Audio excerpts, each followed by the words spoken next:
Marriage is supposed to be paradise that God gave us on earth to enjoy. But unfortunately, it has become a place where people suffer so much pain, heartache, and betrayal. Welcome to today's episode of Because I Can. Today I'm here to share my thoughts. As always, on this channel we talk about everyday life issues, and today I am here to talk about trouble in paradise.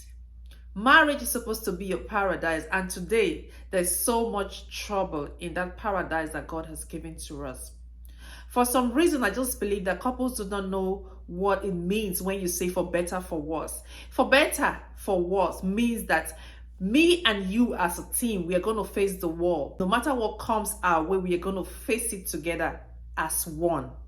The worst is not supposed to come from someone who you have decided to share your life with. Your husband is not supposed to be the worst that could ever happen to you, or your wife is not supposed to be the worst that you could ever experience in this world. But today, if you ask most women, the biggest problem they have ever faced in their life, or the biggest heartache or betrayal that they've ever felt in their life, is from their marriage. With that being said, this is not a war against men, but I just believe that men can do better than what they're doing right now.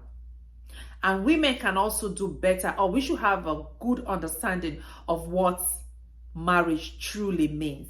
You know that when you choose to love, when you choose to be with someone, it's because you love that person. And when that one person that you love so much in your life does something so wrong to you, it's like your whole life has come to an end.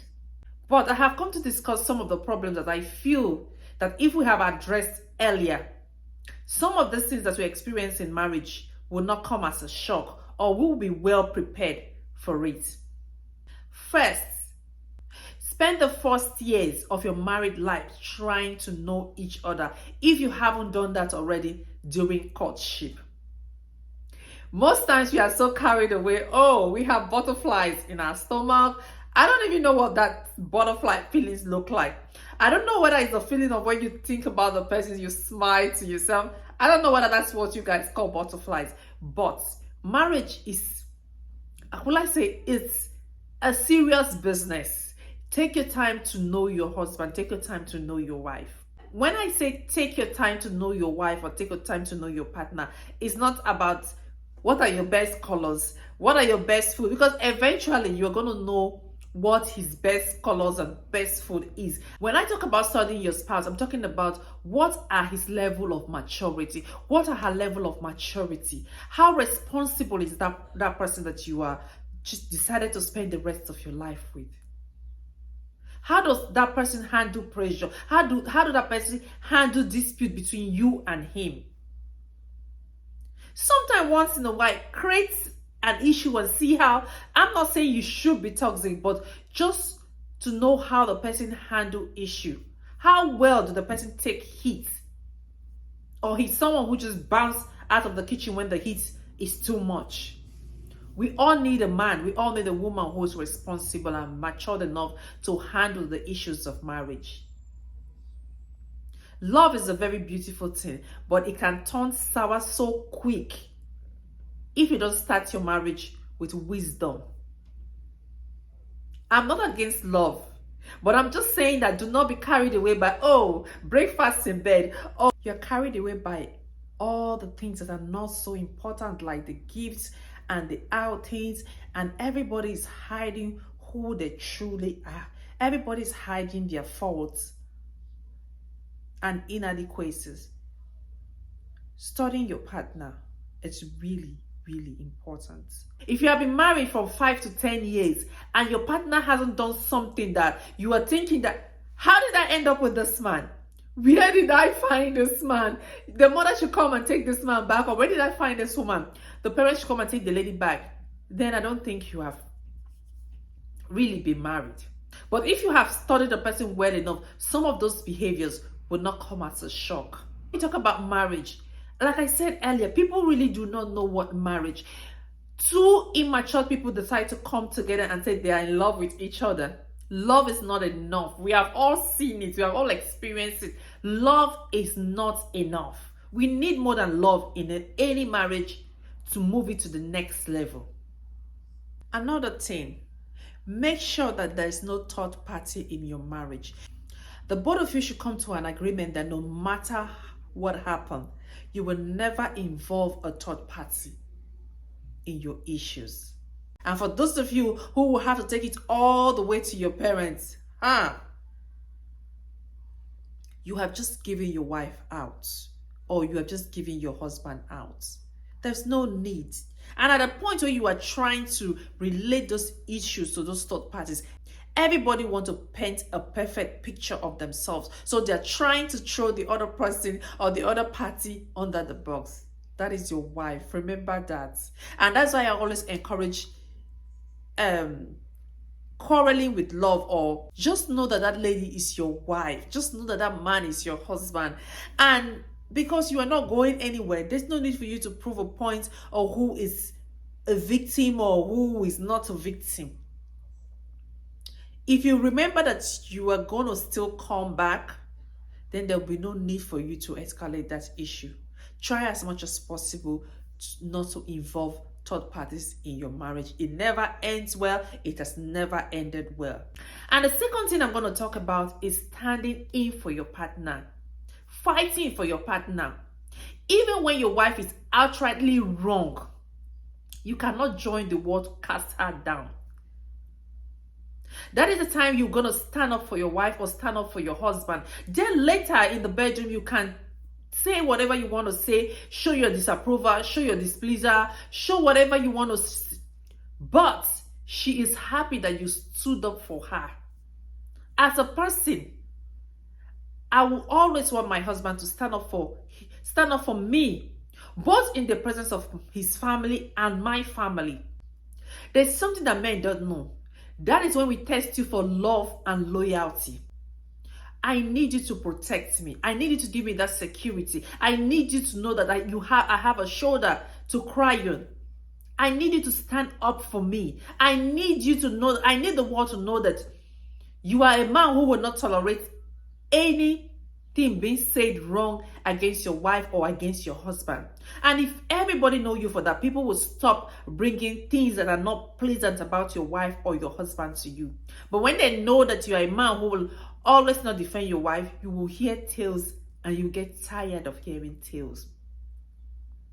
Nobody's going to come and make your home right for you. You will always stand up to make your home right for yourself. So stand up for your wife no matter what. Like I said, she might be wrong, but cover her at the point that she really needs to be covered. I know some men will be like, why do I even need to cover her? She's supposed to be matured enough to handle those situations. Well, you just found out that she's not that matured. You are just going to swallow your pride and stand up for her. There's no need for you to prove to anyone that you are a man. If there's anyone who has to prove to the world that you are a man, should be your wife.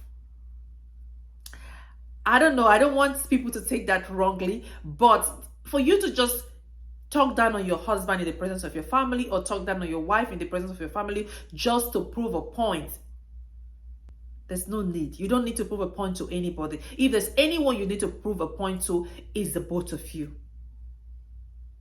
You don't need to tell the world that you are the man, I'm in charge of my house. In the real sense, we are both in charge of that home. So fight for your wife. Sometimes we need you guys to speak for us. Don't cast us away like every other person would do.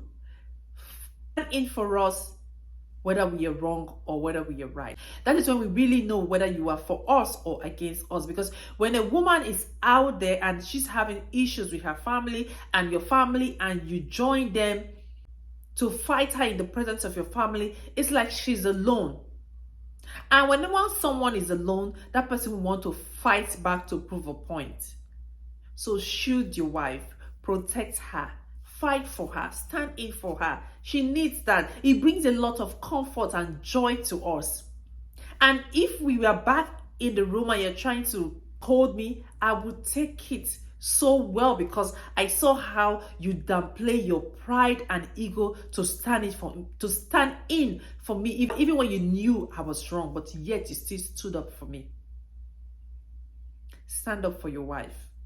It's very, very important. That's when she knows whether she's being valued or not. And if you begin to see your wife as a team, trust me, your marriage will go better. It's an us thing. It's not a me or you kind of thing. It's an us thing. I saw a video online, I'm going to play it in a minute, that says that your wife is not your family. That's the craziest thing I've ever seen. Enjoy the video. Your wife who you marry, not be your family. Your only family, now your children, your mama and papa, and your siblings. You're wife, you are mad. How your papa starts in family? Ask him. How your papa starts in family? You think there was no wife present and your father's children were just connected to him? Bluetooth children. Are you? You said family is blood. You do know that family is more than blood, right? You're bloody fool. You do know that the full statement is the blood of the covenant is thicker than the water of the womb. Tell her. Which means that the bonds you have made by choice are more important than the people that you are bound to by the water of the womb. Abby. Are you okay? One day you meet someone you really like, then you tell me if you want to treat her like a malnutrition second-class citizen. Thunder. Anyway, good luck to you, your family, and the woman that stays with your father. Is his mother not his family? That's what he said. Elevated familiar madness is free. I pity the sister that will end up with a man with that kind of mindset. A man who thinks that his wife is not his family. Are you kidding? So who is she to you? Lastly, those men who wants to save the world, consider your family first. Your first priority as a married person is your wife and your children. Every other person is secondary. You haven't even finished solving the problem at home and you carry load and load and load on your shoulders. Your doors are always open to everybody. I'm not saying you should shut your doors against people, but I am saying that there should be a boundary. The joy and peace and happiness of your home should be your priority. It should be the most important thing to you. And you should always consult your wife before you do things. That is not taking permission. That is just you giving her the honor that is due her. They say respect is bettered out of love. So if you love a woman right, you don't need to ask for respect. If you have not watched my last video, Love and Respect, go and watch it. Because if there's anything that spring up in marriage so quickly, or if there's anything that is overused, you constantly hear, man, you don't respect me, you don't respect me. But do you love that woman right? If you do love a woman right, you will never need to ask for respect. Marriage is a beautiful thing, very beautiful. I am team marriage. I live for it. I love it. But I really want to enjoy everything that marriage brings. Marriage is not as hard as people make it look. If you really see yourself as a team, put your family first and always consider one another's happiness. It's not that hard. Indeed, marriage is paradise on earth. Thank you guys so much for watching. Please like, subscribe, and I'll see you in my next episode.